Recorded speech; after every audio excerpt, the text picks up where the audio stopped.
पहाड़ों के बीच बसा छोटा सा गांव बर्फ की सफेद चादर से ढक चुका था। चारों तरफ ठंड का आलम था, लेकिन गांव के बच्चों के चेहरों पर उत्साह झलक रहा था। ये गांव हर साल बर्फबारी के मौसम में एक अलग ही रंग में रंग जाता था। गांव के बीचों बीच एक छोटी सी झोपड़ी में 10 साल की मीरा रहती थी। मीरा का बर्फ से बहुत लगाव था।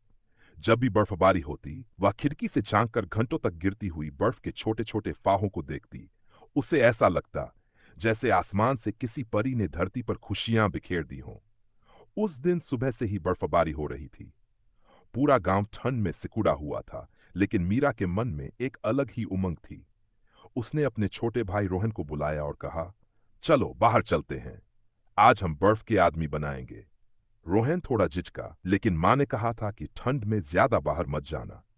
मीरा मुस्कुराई, बस थोड़ी देर के लिए चलो, हम जल्दी लौट आएंगे। दोनों भाई बहन अपने गर्म ऊनी कपड़े पहनकर बाहर निकले। चारों ओर बरसों पर बर्फ की मोटी परत जम चुकी थी। मीरा और रोहन ने मिलकर बर्फ के गोले बनाए और एक एक बड़े बड़े स्नोमैन का आकार देने लगे। उन्होंने उसकी आंखें बनाने के लिए कुछ टुकड़े और नाक के लिए एक गाजर का इस्तेमाल किया। देखते ही देखते उनमें तैयार हो गया। तभी गांव के और बच्चे भी वहां आ गए। सबने में कोई बर्फ के गोले बनाकर एक दूसरे पर फेंक रहा था, तो कोई बर्फ के एंजेल बना रहा था।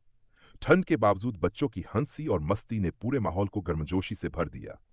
लेकिन तभी आसमान में बादल गिरने लगे और हवा तेज हो गई। मीरा ने रोहन से कहा, शायद अब हमें घर चलना चाहिए, मौसम खराब हो रहा है।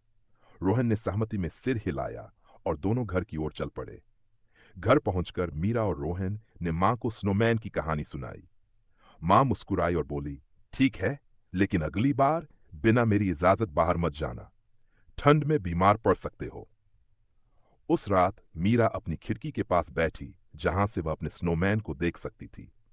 उसने सोचा, सर्दियां भले ही ठंडी होती हैं, लेकिन बर्फबारी हमें खुशियों की नई कहानियां देने के लिए आती है। उस दिन की बर्फबारी ने मीरा और उसके दोस्तों को एक ऐसा अनुभव दिया जिसे वे हमेशा याद करेंगे। सफेद चादर के बिछे हुए उन्होंने दोस्ती और मासूमियत का एक खूबसूरत पल जिया।